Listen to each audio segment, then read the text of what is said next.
Evangelho de Marcos, capítulo 15, do 1 ao 20, diz assim a palavra de Deus. Logo de manhã, os principais sacerdotes reuniram-se em conselho com os líderes religiosos, escribas e todo o sinédrio. Amarrando Jesus pelas mãos, levaram-no e entregaram a Pilatos. E Pilatos perguntou-lhe: Tu és o rei dos judeus? Jesus respondeu: É como dizes. E os principais sacerdotes o acusavam de muitas coisas. Pilatos voltou a interrogá-lo: Não respondes nada? Vê quantas acusações te fazem. Mas Jesus não respondeu mais nada. E Pilatos ficou admirado. Por ocasião da festa, era costume soltar um preso que eles pedissem. E havia um homem chamado Barrabás, preso com outros rebeldes que haviam cometido um homicídio durante uma revolta. A multidão chegou e começou a pedir o que lhe costumava fazer. E Pilatos lhes perguntou: Quereis que vos solte o rei dos judeus? Pois ele sabia que os principais sacerdotes lhe haviam entregado Jesus por inveja.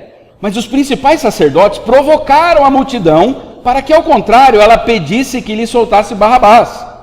Voltando a falar, Pilatos perguntou-lhes: Que farei então daquele a quem chamais rei dos judeus?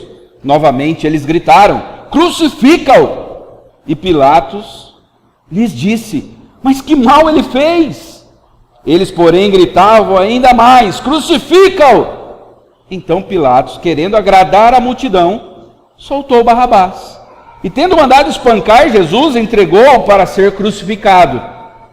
Os soldados levaram-no então para dentro do palácio, que é o pretório, e convocaram todo o destacamento de soldados.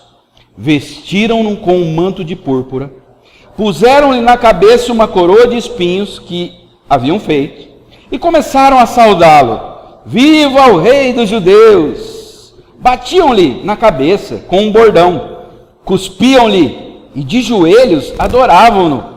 Depois de zombarem dele desse modo, despiram-lhe um manto de púrpura e vestiram-lhe roupas. Então o levaram para fora, a fim de crucificá-lo.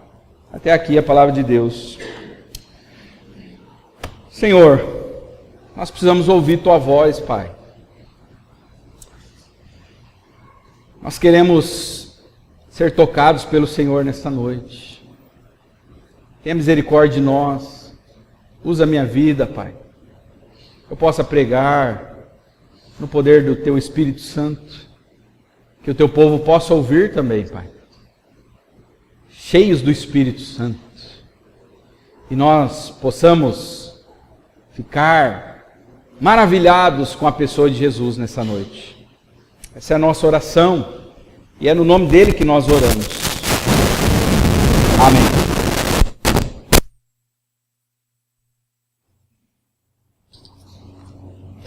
Talvez os últimos 10 anos,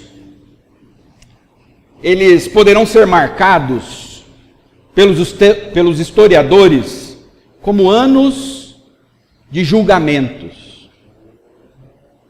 Os últimos 10 anos serão conhecidos aqui no nosso país como anos de julgamentos.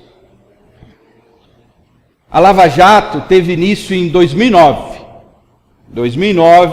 E de lá para cá, nosso país tem andado mais tenso. Juízes ficaram famosos em nosso país. O primeiro deles foi o Joaquim Teixeira, o segundo o Sérgio Moro.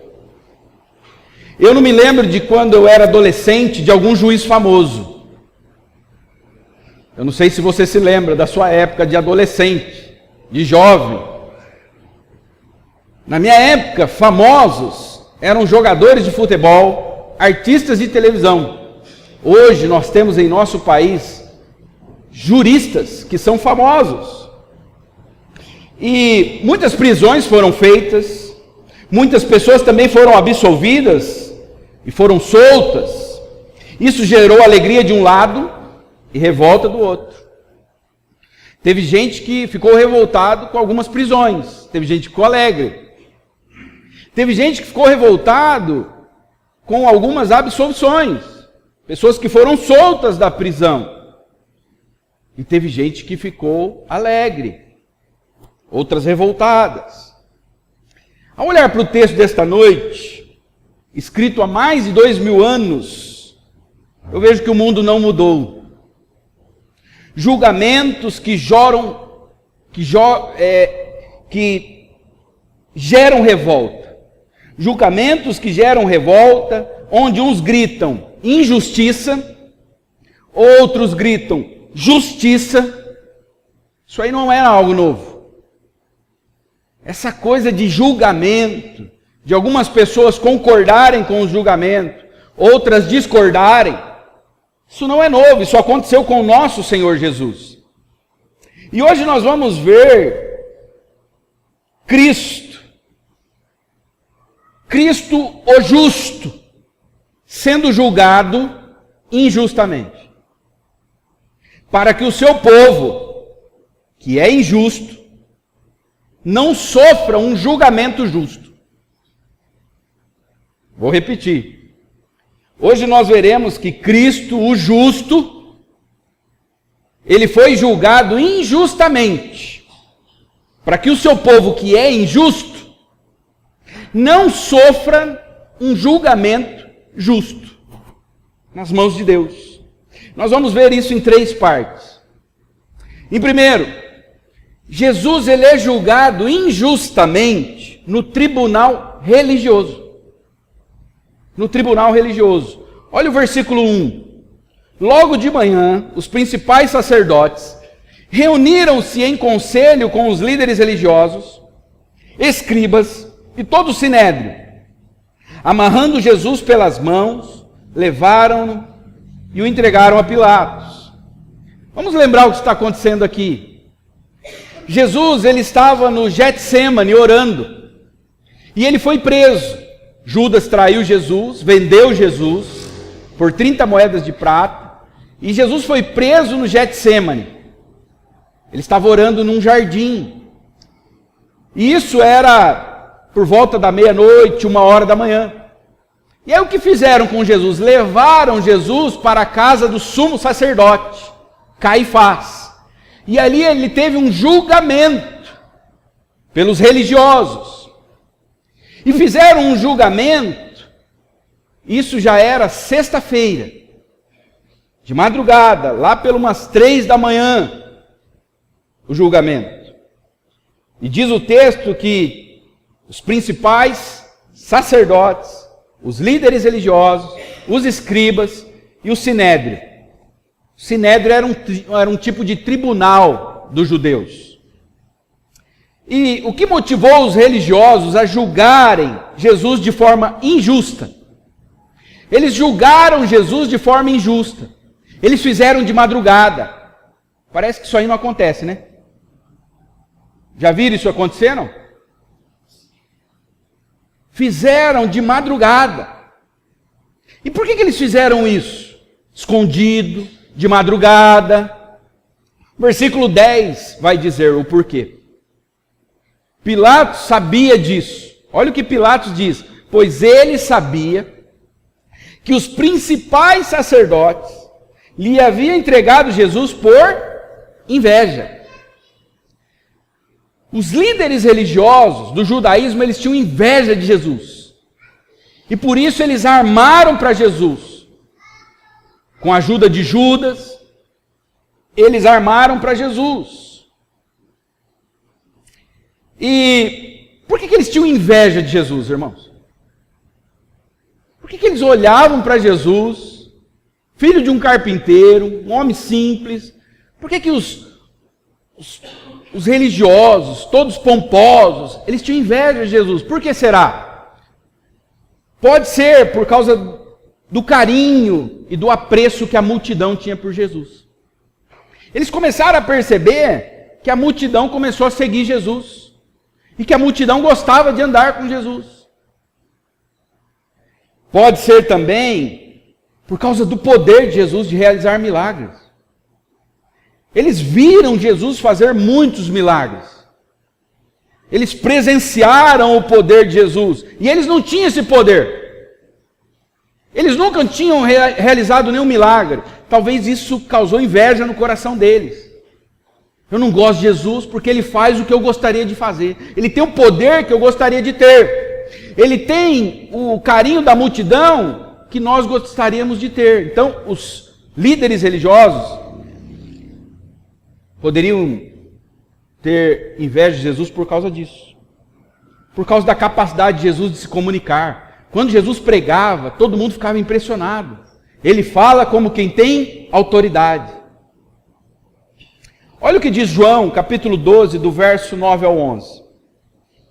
Enquanto isso, uma grande multidão de judeus, ao descobrir que Jesus estava ali, veio não apenas por causa de Jesus, mas também para ver Lázaro, a quem ele ressuscitara dos mortos. Assim os chefes dos sacerdotes fizeram planos para matar também Lázaro, pois por causa dele, muitos estavam se afastando dos judeus e crendo em Jesus.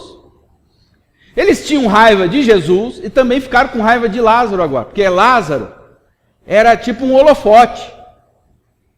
Lázaro era uma presença que mexia com toda a multidão. Olha aí o homem que Jesus ressuscitou, estava 3 dias morto, 4 dias lá no túmulo, e aí o povo, os religiosos estavam com raiva de Jesus e também de Lázaro. Por quê? Porque a igreja de Jesus estava crescendo. E a igreja de Caifás estava diminuindo. Olha só. A inveja é um pecado que afeta os nossos julgamentos. Por isso que eles não tiveram um julgamento justo com Jesus. Por causa da inveja. E isso não é novo. O primeiro homicídio praticado na terra foi por causa de inveja. Caim e Abel, lembram? Abel faz uma oferta a Deus de um sacrifício e Caim também. Só que Deus não aprovou a oferta do Caim e diz que ficou satisfeito com a oferta de Abel. E aí o que Caim fez? Foi lá e matou o próprio irmão. Isso não é novo, a gente vai ver José e seus irmãos. Os irmãos de José tinham inveja dele, porque Jacó tinha uma certa preferência por José. Fez uma capa bonita para José. E aí o que os irmãos fizeram? Primeiro eles queriam matar José. Aí Judá não permitiu. Falou, não, gente, nós não vamos fazer isso. Mas daí venderam ele como escravo. Então isso aí não é novo, a inveja. E a inveja afeta o nosso julgamento. A inveja é um tipo de pecado que ninguém confessa. Agora, dia 6 de outubro, vai fazer 21 anos que Deus me salvou. 21 anos de conversão. E eu tenho aí uns 13, 14 anos pastoreando. Eu nunca ouvi uma confissão de pecado. Pastor, me ajuda porque eu tenho inveja. Nunca. Já ouvi cada confissão, irmãos, de arrepiar o cabelo. Mas inveja... Ninguém fala que tem inveja. A pessoa fala assim, eu sou nervoso. Pastor, me ajuda, ora comigo, que eu tenho um problema, eu sou nervoso, eu sou ansioso, eu tenho um certo vício, eu sou meio perfeccionista. Esse é o pecado que o povo mais gosta de falar, né? Eu sou chato. Me ajuda, pastor, ora por mim, minha mulher não aguenta mais, eu sou chato.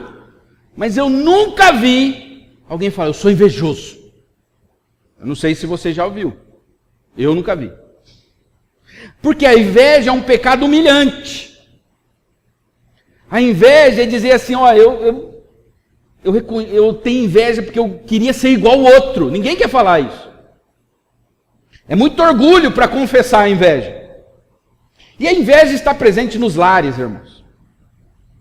Entre os irmãos. Primo. Você lembra dos presentes de Natal? Seus primos? Você chegava, ganhava uma bicicleta, ele vinha lá com uma, Você vinha com uma barra forte, ele vinha com uma cross. Era sempre assim. Você ganhava um carrinho, ele ganhava um de controle remoto. E aí toda a família reunida. A inveja está presente nos lares, na escola. Quem trabalha com criança sabe. No trabalho. Ah, mas o chefe deu uma promoção para ele, eu trabalho muito mais que ele. Eu nunca faltei. E agora ele subiu no cargo. A inveja está presente na escola. Você já viu o aluno brigar por causa de nota? Porque o outro ganhou uma nota maior que a dele? Inveja. O único lugar que não tem é na igreja. Não é? Tem inveja na igreja, irmão.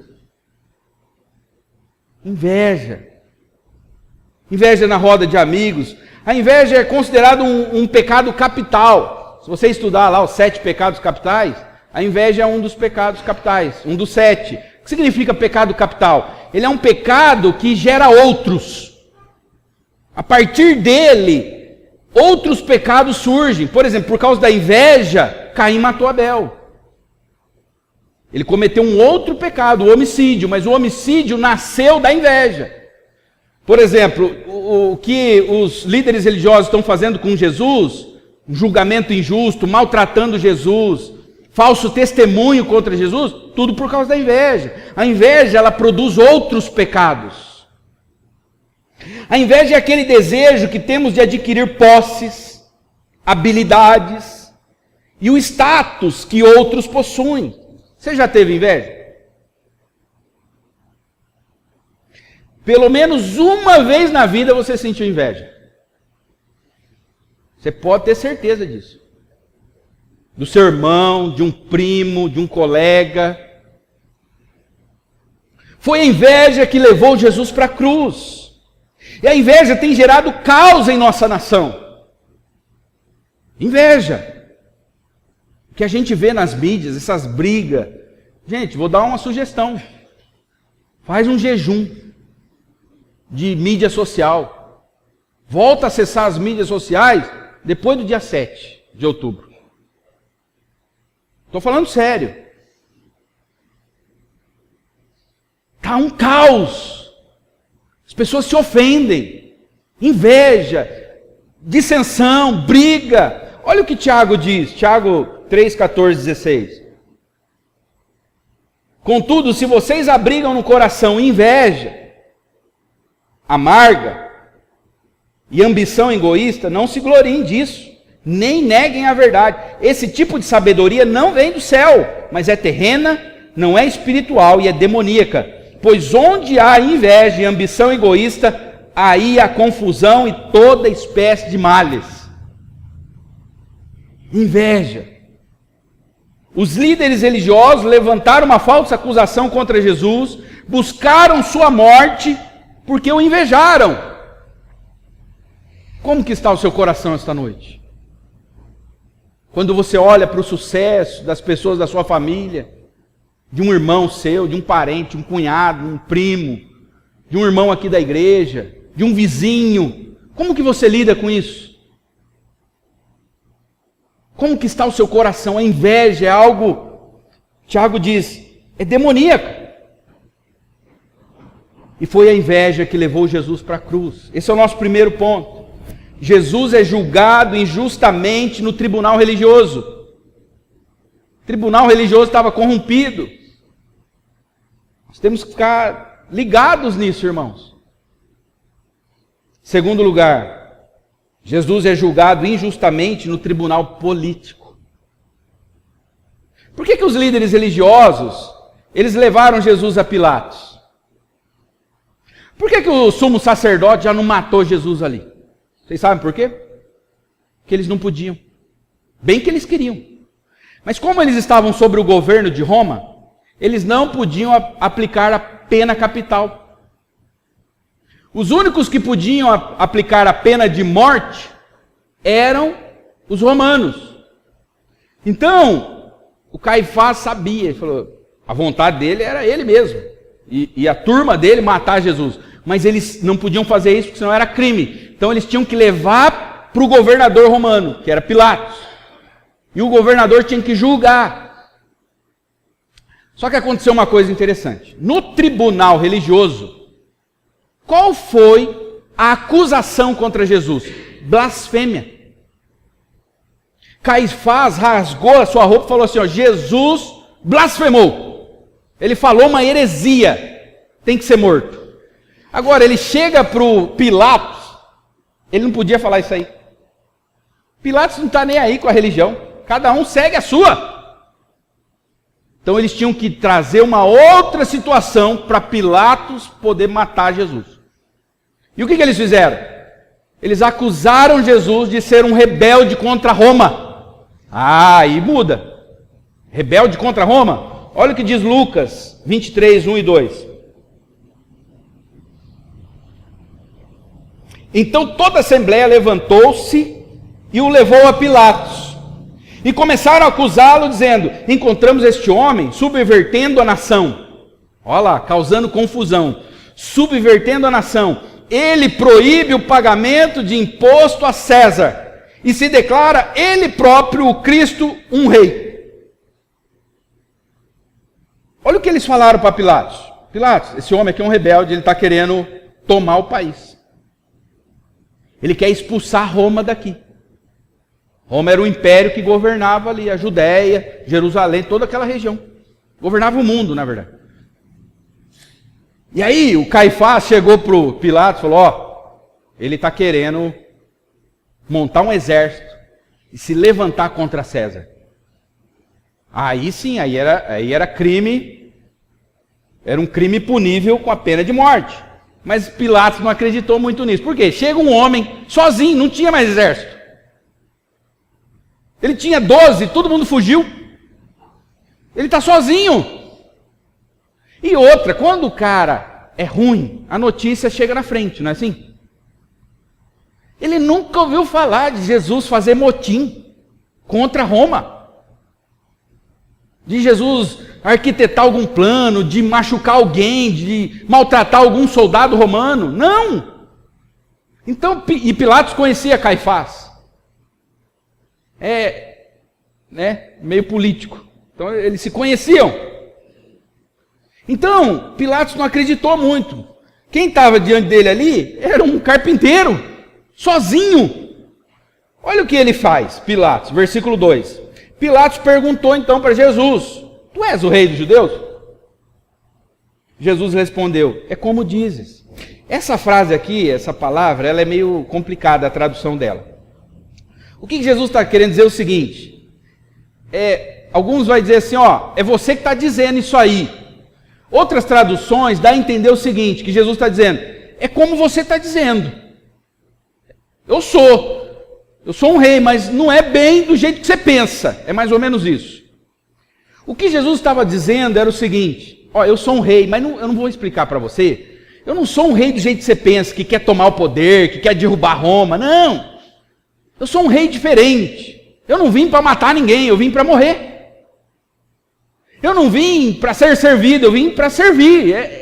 É diferente. Eu sou um rei, mas não é como vocês pensam. Não é um rei político. E ele vai dizer isso através de João. O Evangelho de João explica essa situação, esse diálogo entre Pilatos e Jesus. João 18:36. Diz Jesus, o meu reino não é desse mundo. Pode ficar tranquilo, Pilatos. Eu não quero tomar o seu governo, não. O meu reino não é deste mundo. Se fosse, os meus servos lutariam para impedir que os judeus me prendessem. Mas agora o meu reino não é daqui. É isso que Jesus estava dizendo. E aí, continua, versículo 3 ao 5. E os líderes religiosos não se conformavam, né? Eles viram que Pilatos estava cedendo já. E aí os principais sacerdotes o acusavam de muitas coisas. Começaram a falar outras coisas de Jesus. Pilatos então voltou a interrogá-lo. Não responde nada. Vê quantas acusações te fazem. Mas Jesus não respondeu mais nada. E Pilatos ficou admirado. Pilatos ficou admirado com a sobriedade de Jesus, a tranquilidade. Estavam acusando, falando um monte de mentira dele. E ele, pode falar, eu não sou. Uma vez eu ouvi uma frase, o justo não se justifica. Ele não precisa ficar se explicando. E Pilatos viu aquela atitude de Jesus, ficou admirado. E começou a ficar mais, encafifado com essa situação. Pilatos sabia que Jesus não tinha culpa. Olha o versículo 6 ao 9. Por ocasião da festa, vocês lembram que festa estava acontecendo aqui? Quem lembra? Pode falar. Páscoa. É sexta-feira. Sexta-feira da Paixão. Sexta-feira de Páscoa. É mais ou menos umas 9, 10 horas da manhã. Isso aqui. Está acontecendo aqui. O julgamento de Pilatos. Jesus passou a noite na casa de Caifás e agora ele está ali com Pilatos. Por ocasião da festa, era costume soltar um preso que eles pedissem. Era uma prática do Pilatos. Ele criou essa prática. Eu dou uma anistia e eu liberto um preso para agradar o povo, é festa, né? Então, e havia um homem chamado Barrabás, preso com outros rebeldes que haviam cometido um homicídio durante uma revolta.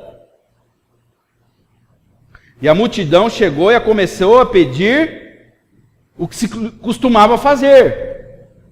Então chegaram para Pilatos e falaram, você não vai liberar um preso igual você sempre faz? Começaram a pedir. E Pilatos então perguntou para a multidão, quereis que vos solte o rei dos judeus? Versículo 12 e 13. Voltando a falar, Pilatos perguntou-lhes, que farei então daquele que chamais o rei dos judeus? Novamente eles gritaram, crucifica. Crucifica. E Pilatos lhes disse, mas que mal ele fez? Pilatos sabia, gente, que Jesus não tinha praticado nenhum crime. Eles, porém, gritavam ainda mais, crucifica-o. Lucas 23, narrando essa mesma passagem, versículo 4.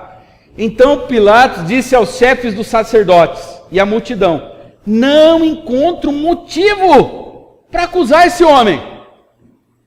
Não tem mancha nele. Ele não fez nada. Como é que eu vou mandar matar um cara que não fez nada? Mas qual foi a reação de Pilatos diante da falta de provas contra Jesus? Versículo 15. É aqui que o negócio fica estranho. Então Pilatos, querendo agradar a multidão, soltou Barrabás. E tendo mandado espancar Jesus, entregou-o para ser crucificado. Por que Pilatos queria agradar a multidão? Porque, irmãos, é fácil. Só olhar para a política do Brasil. Não mudou, vocês estão vendo?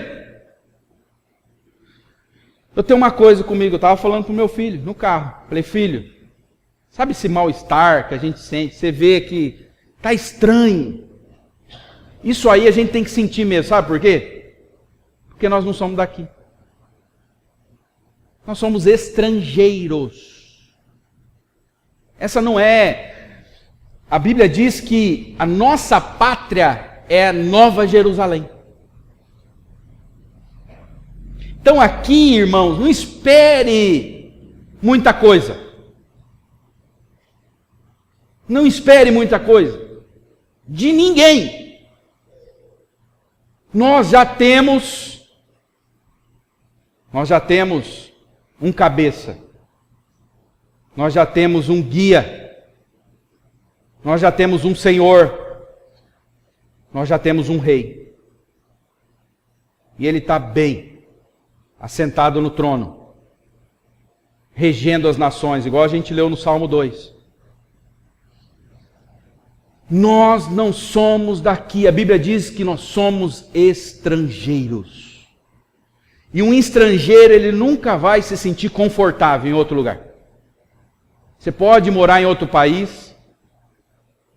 O irmão Zé Carlos morou lá nos Estados Unidos. Mas não é a mesma coisa como estar na sua pátria. Por que Pilatos quis agradar a multidão? Porque é assim que funciona aqui, irmãos. Do lado de baixo aqui, é assim. É assim que os políticos funcionam. Ah, mas ele é crente. Tá. Não se iluda. Não se iluda. Do lado de baixo é assim, debaixo do sol. Por isso que nós aguardamos a volta do nosso rei. Aí acabou. Olha que bênção não ter que mais ir lá na urna eletrônica. Né? Quando Jesus voltar. Acabou, não tem mais isso aí. Ele foi eleito pelos séculos dos séculos, amém. Né? Ele é rei imortal. Por que Pilatos? Pilatos fez isso, gente, para não perder a popularidade. Ele agradou a multidão. Fez algo injusto. E isso acontece diariamente. E também ele fez isso por medo. Porque qual era a acusação contra Jesus? Que ele era um rebelde. Que ele era alguém que estava tentando se levantar contra Roma. Se Pilatos solta Jesus, o sumo sacerdote podia dar um jeito de chegar lá no César, falar assim, ó, Pilatos soltou um cara lá, que se levantou contra você, César, contra o seu governo. E Pilatos não era bobo? Ele sabia que Caifás era uma serpente? Que o sumo sacerdote era alguém perigoso? O que ele fez? Não está certo. Não é justo. Mas eu que não vou perder a minha cabeça. Então, que vá Jesus. A humanidade não mudou. Não mudou. As pessoas ainda fazem coisas para agradar, para garantir a popularidade. Eu vou falar bem de tal pessoa, pois daí as pessoas vão gostar de mim. A gente vê isso muito na internet. Eu vou declarar, né? Eu vou me declarar, eu vou falar bem dessa pessoa, porque daí as outras vão gostar de mim. Aí tem o inverso também. Eu vou falar mal dessa pessoa, porque daí o povo também vai gostar de mim. Porque eu falo mal dessa pessoa que as pessoas não gostam. E às vezes o cara nem sabe o que está fazendo. Ele faz porque ele quer popularidade, ele quer agradar as pessoas. Isso acontece no meio artístico, no meio político e também no meio religioso. Acontece. No meio artístico, meio político e meio religioso. E acontece na nossa casa, irmãos. Às vezes o pai, ele faz o que o filho quer. Por que ele faz o que o filho quer? Porque ele tem medo de perder a popularidade com o filho. Do filho não gostar dele. Do filho gostar mais da mãe. Aí o pai vai lá e faz. Isso acontece em casa. A mãe às vezes faz tudo que o filho quer. Por quê? Medo de rejeição. Se eu falar não para ele, sabe o que vai acontecer? Ah, pastor, daí ele não fala mais comigo. Se eu falar não para ele, aí ele fica meio emburrado comigo, pastor. Né? Isso aí acontece com as vós, né? Daí não traz o neto em casa. Então eu faço o que o meu filho quer para não... Né? Pilatos. Vozinha Pilatas. Você vê, a gente olha para Pilatos e fala assim, oh, né? Tá dentro de casa isso aí, gente. A gente faz para agradar. Amigo. Eu não vou falar nada, não. O amigo deu uma pisada, daí você fala, não vou falar, porque depois deixa passar. Não perde o amigo. Só que a Bíblia diz o seguinte, Provérbios 27, 5. Melhor é a repreensão feita abertamente do que o amor oculto. Deixa passar. Não, por quê? Eu não quero que ele me veja como chato. Pastores fazem isso, irmão. vou lidar na boa, não vou falar nada, porque aí eu tenho garantido aí mais uns 5, 10 anos aí de emprego, a igreja não manda eu embora. Você pensa que não? Tem. E a gente é tentado nisso. Ah, se eu começar a ficar muito duro, o povo, escolhe outro.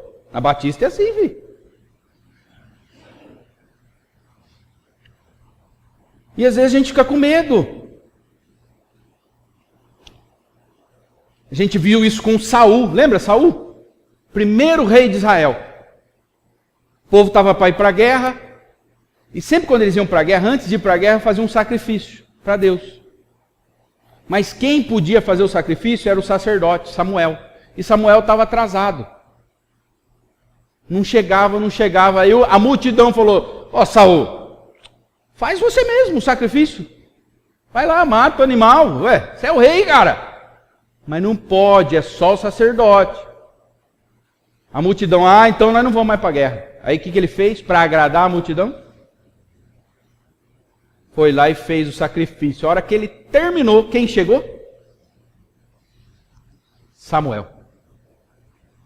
Aí Samuel falou para ele, por causa disso aí, meu filho, o seu trono foi passado para outro agora. Não é novo. Isso aí acontece em casa, acontece na igreja, acontece na política, aconteceu lá com Jesus. E você que está aqui nesta noite, você tem procurado fazer o que é certo? Ou você deixa passar para não perder a admiração? Lucas 14, 26, olha o que Jesus disse.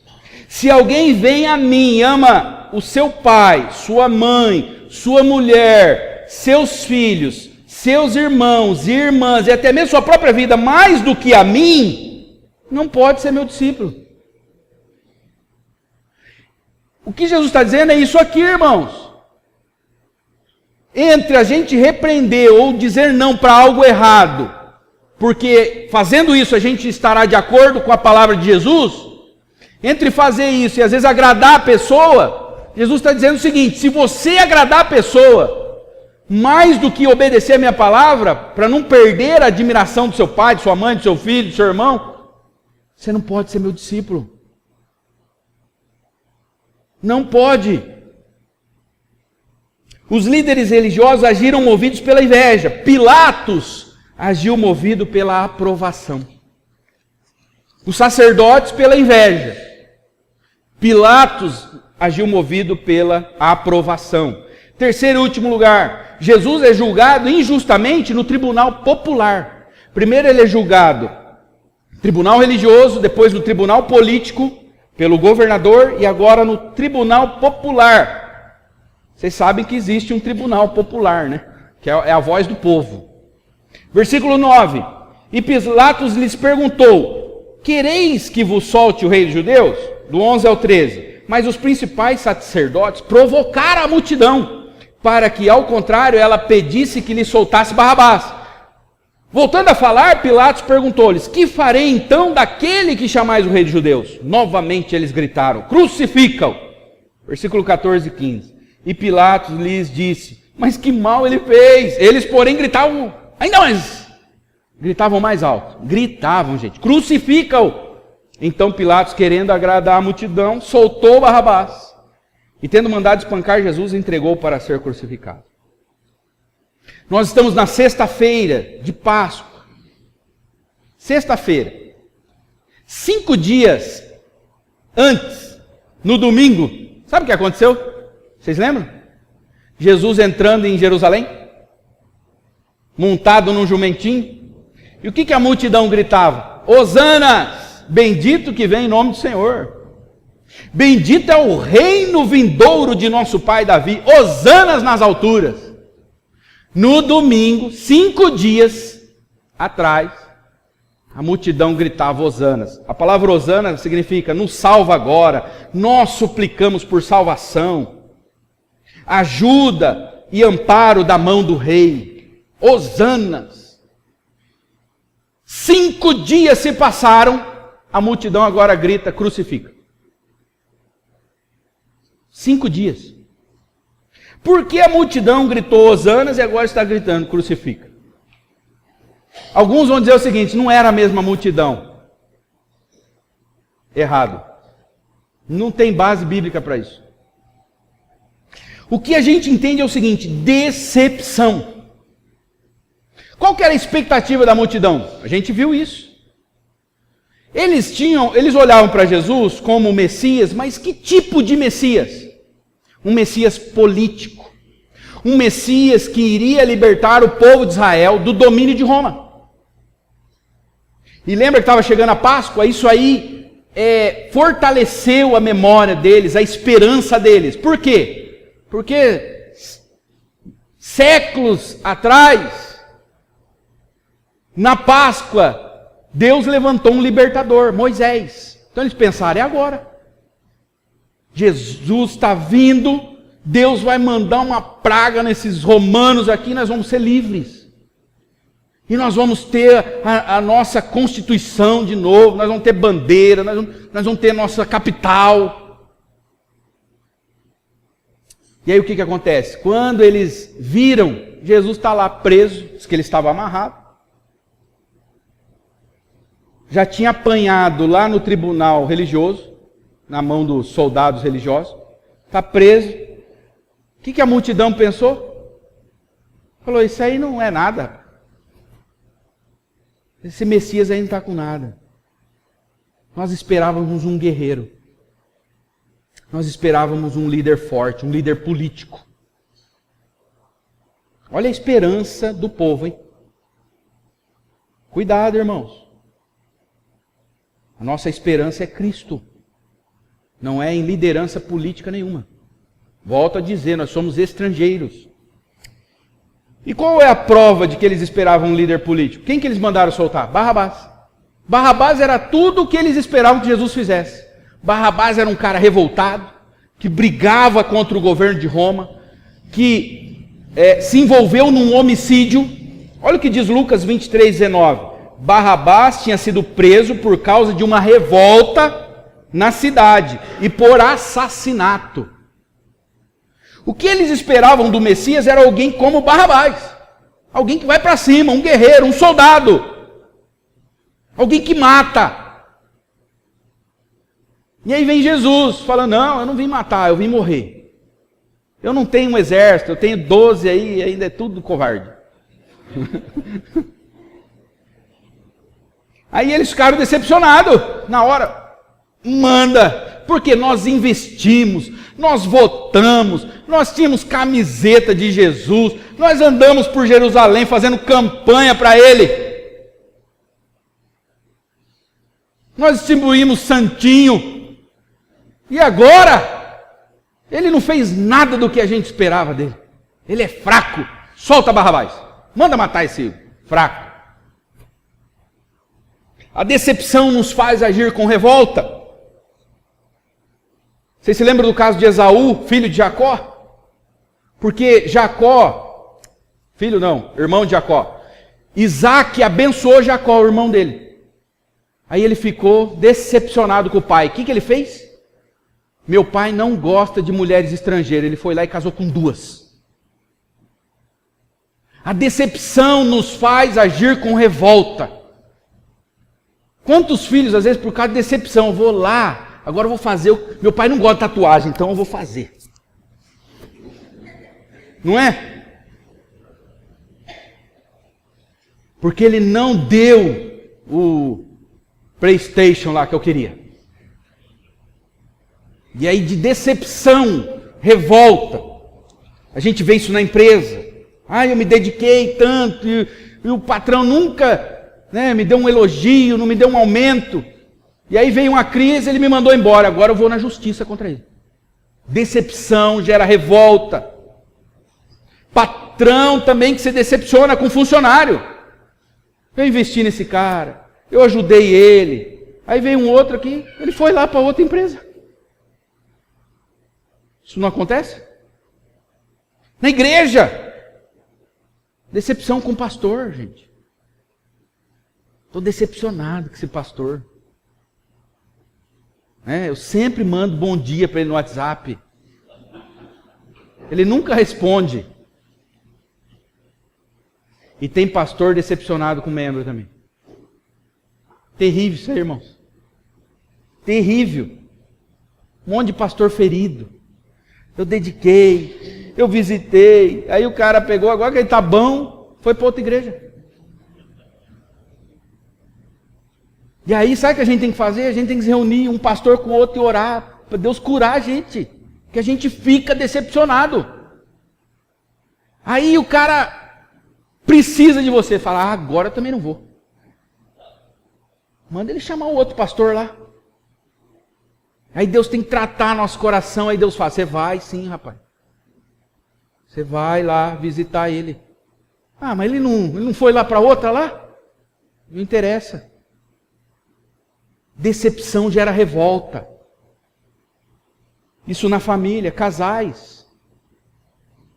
Marido, decepção com o marido, agora decepção com a esposa, com os filhos, com os pais. E por que a gente se decepciona? Expectativa errada. Eu gosto muito de um livro para casais, Quando Pecadores Dizem Sim. Quando você casa, você não casa com um homem perfeito, com uma mulher perfeita, você casou com um pecador. Ele é metade santo e metade pecador. Ele vai falhar. Ele tem ainda a natureza pecaminosa dentro dele. Se ele não tivesse a natureza pecaminosa, ele já era igual a Jesus. Ele tem o velho homem e ele tem o novo homem. A mulher, mesma coisa. Você casou com uma mulher que ela tem a velha mulher e tem a nova mulher junto ali. E a Bíblia diz que ainda essas duas naturezas, elas guerreiam. Sabe por que a gente se decepciona? Porque a gente acha que na hora ali, no altar, ali na hora de dizer sim, a gente diz sim só para nova criatura. Vem tudo num pacote. É o velho homem com o novo homem regenerado. Está junto. Então a gente se decepciona por falsas expectativas, por falta de conhecimento.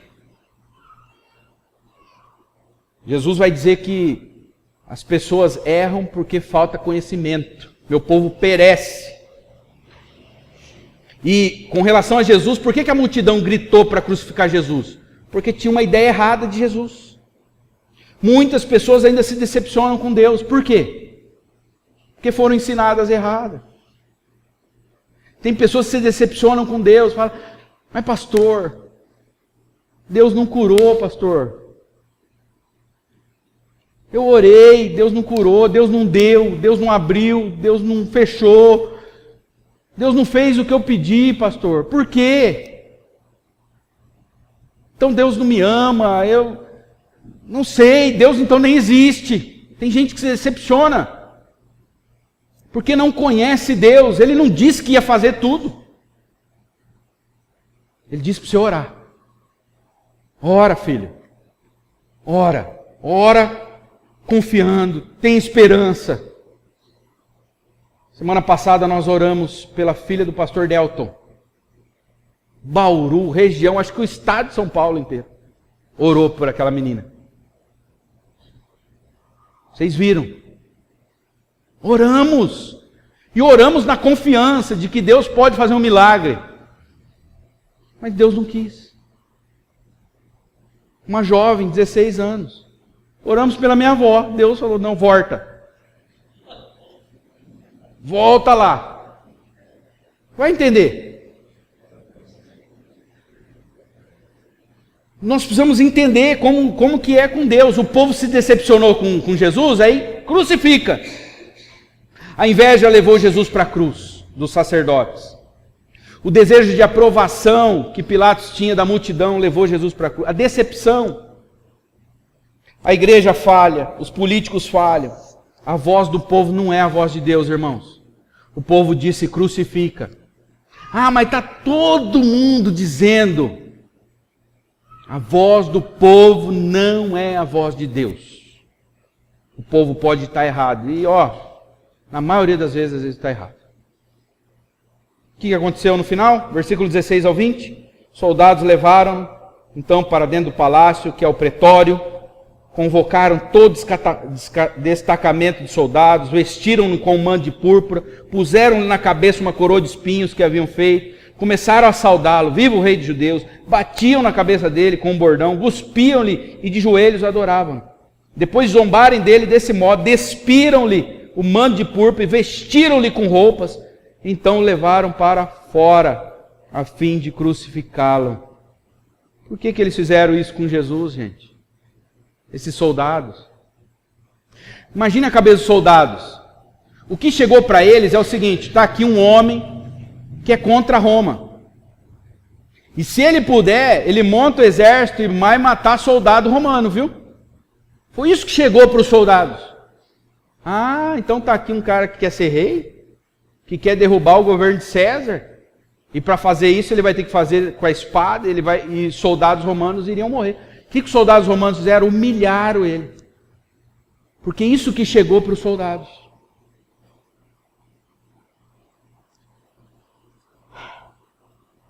Por que eles fizeram isso? Porque era o cumprimento das Escrituras. Olha o que diz Isaías 50, versículo 6.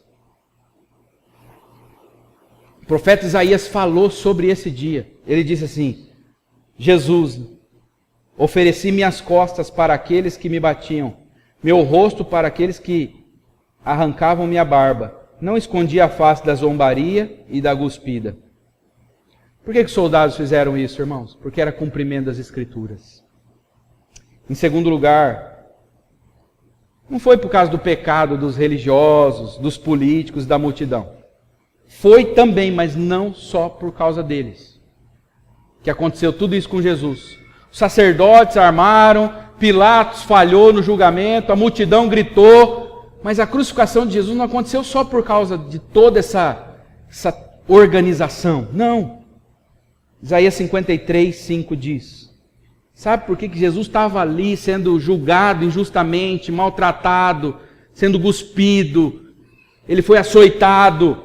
Por quê? Ele foi transpassado por causa das nossas transgressões. Foi esmagado por causa de nossas iniquidades.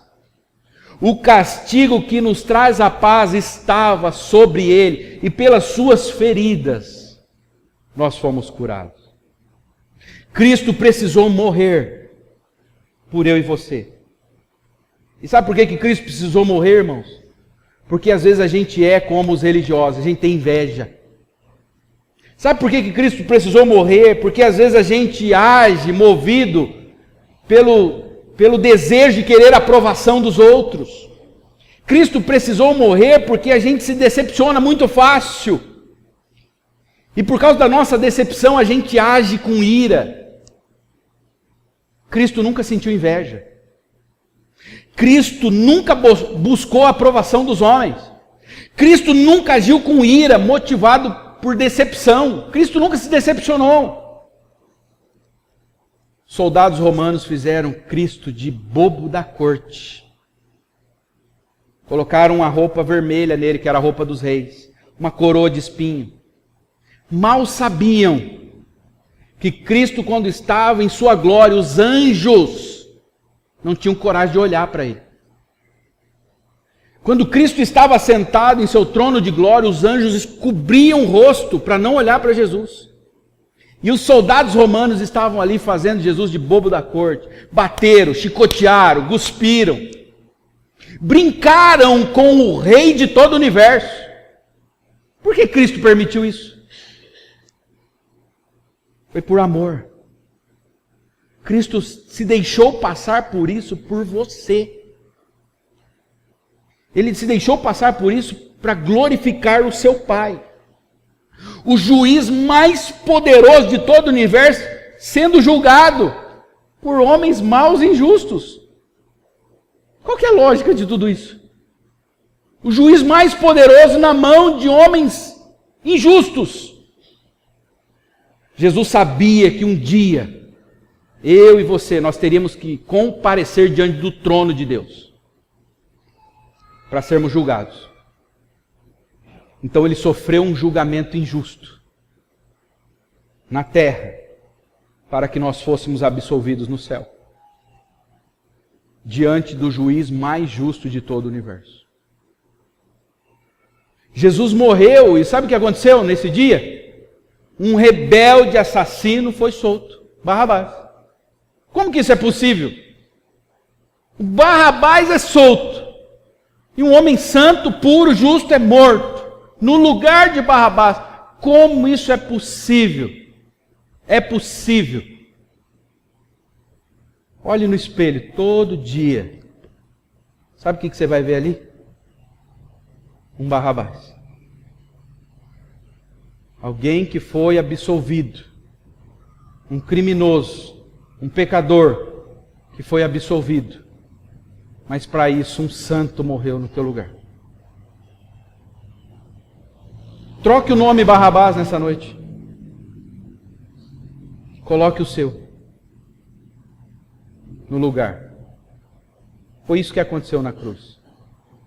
Era sexta-feira, 10 horas, meio-dia, Jesus estaria pendurado na cruz.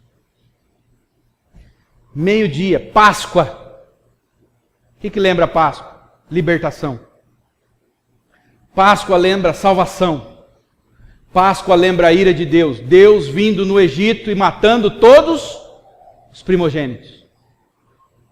Deus veio de novo na terra. Só que Ele não matou os primogênitos do Egito, nem os primogênitos de Jerusalém. Ele matou o unigênito, seu único filho. O sangue do cordeiro tinha que estar na porta das casas, para que as pessoas fossem livres da ira do cordeiro. Isso era a Páscoa. Hoje não é diferente. O sangue de Jesus tem que estar sobre você. Você tem que estar banhado no sangue de Cristo. Você tem que estar inundado no sangue de Jesus.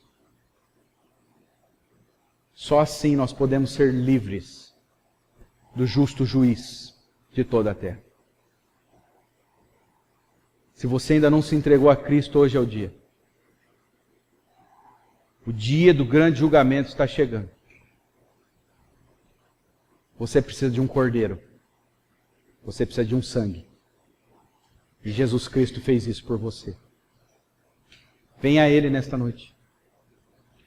Você já se entregou a Jesus de verdade? Você já assumiu um compromisso com Ele?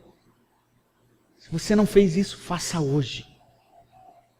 Se deixe banhar pelo sangue de Cristo. Ele foi zombado para que você pudesse ser coroado de glória. Vamos orar?